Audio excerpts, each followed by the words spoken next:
Listening Fill in the Blanks. Let's start. In each human, there are microbes that live only in the stomach, the mouth or the armpit, and by and large they do so peacefully. So, bad. Microbes are just microbes out of context. Microbes that sit contentedly in the human gut, where there are more microbes than there are stars in the galaxy, can become deadly if they find their way into the bloodstream. These communities are constantly changing too. The right hand shares just 1/6 of its microbes with the left hand. And, of course, we are surrounded by microbes. Every time we eat, we swallow 1,000,000 microbes in each gram of food. We are continually swapping microbes with other humans, pets, in the world at large.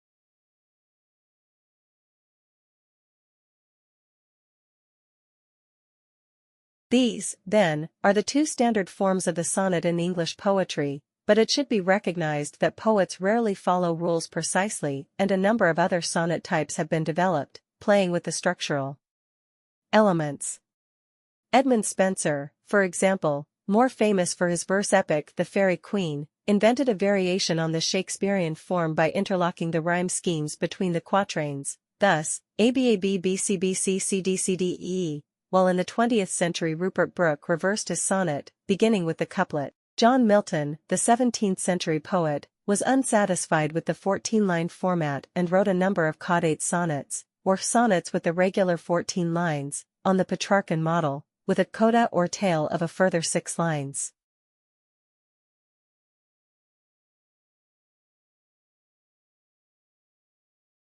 Tourism is a leisure activity, which presupposes its opposite, namely regulated and organized work. It is one manifestation of how work and leisure are organized as separate and regulated spheres of social practice in modern societies. Indeed, acting as a tourist is one of the defining characteristics of being modern, and the popular concept of tourism is that it is organized within particular places and occurs for regularized periods of time. Tourist relationships arise from a movement of people to, and their stay in, various destinations. This necessarily involves some movement, that is the journey, and a period of stay, in a new place or places.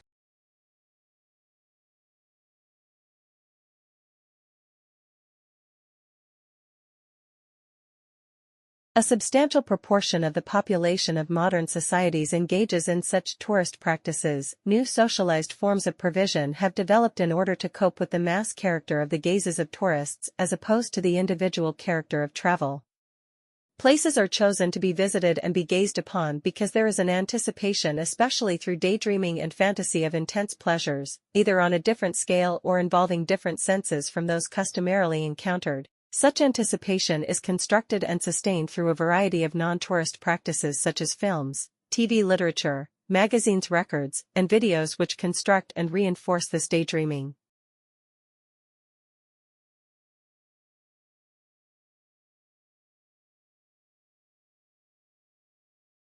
AI has been making significant headlines since the 2022 launch of OpenAI's ChatGPT. It's a chatbot tool that uses generative AI to produce new content based on inputs from many sources of existing text, giving businesses a simple way to speed up writing tasks, support brainstorming, and improve customer service. Felice Fuentes Montpellier, General Manager, Industry Software Partners at Microsoft, says it's also democratizing access to AI's capabilities. You don't have to have specialized knowledge to leverage the power and insights from massive amounts of data anymore, she says. Now anyone can use basic language prompts to tap into those insights.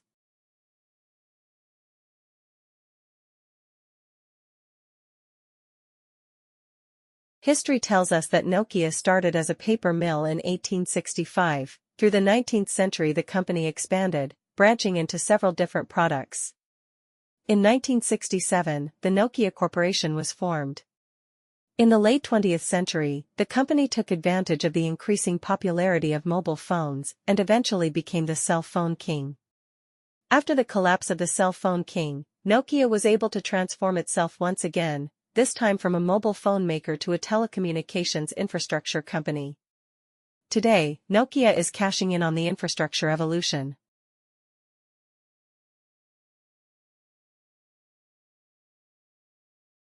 Apple designed its first mobile smartphone to run the Mac OS X operating system, made popular on the company's personal computers. The device's most revolutionary element was its touch-sensitive multi-sensor interface. The touchscreen allowed users to manipulate all programs and telephone functions with their fingertips rather than a stylus or physical keys. This interface, perfected, if not invented, by Apple, recreated a tactile physical experience. For example, the user could shrink photos with a pinching motion or flip through music albums using a flicking motion. The iPhone also featured internet browsing, music and video playback, a digital camera, visual voicemail, and a tabbed contact list.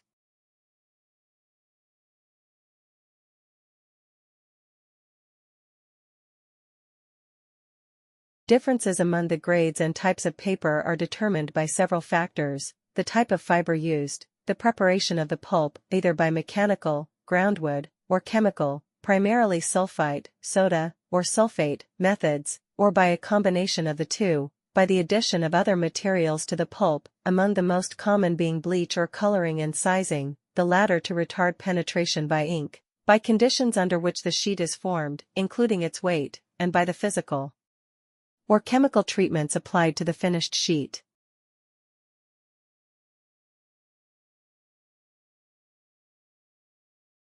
In 1913, John Maynard Keynes writes in his book Indian Currency and Finance that during financial year 1900 to 1901, gold coins, sovereigns, worth £6,750,000 were given to the Indian people in the hope that they would circulate as currency.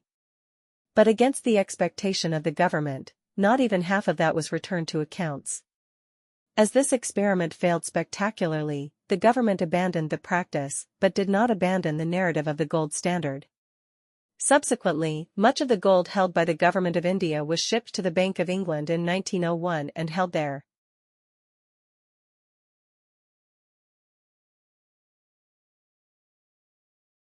The foreign exchange market, commonly referred to as the Forex or FX, is the global marketplace for the trading of one nation's currency for another. The Forex market is the largest, most liquid market in the world, with trillions of dollars changing hands every day. It has no centralized location, and no government authority oversees it. The Forex is an electronic network of banks, brokerages, institutional investors, and individual traders, mostly trading through brokerages or banks.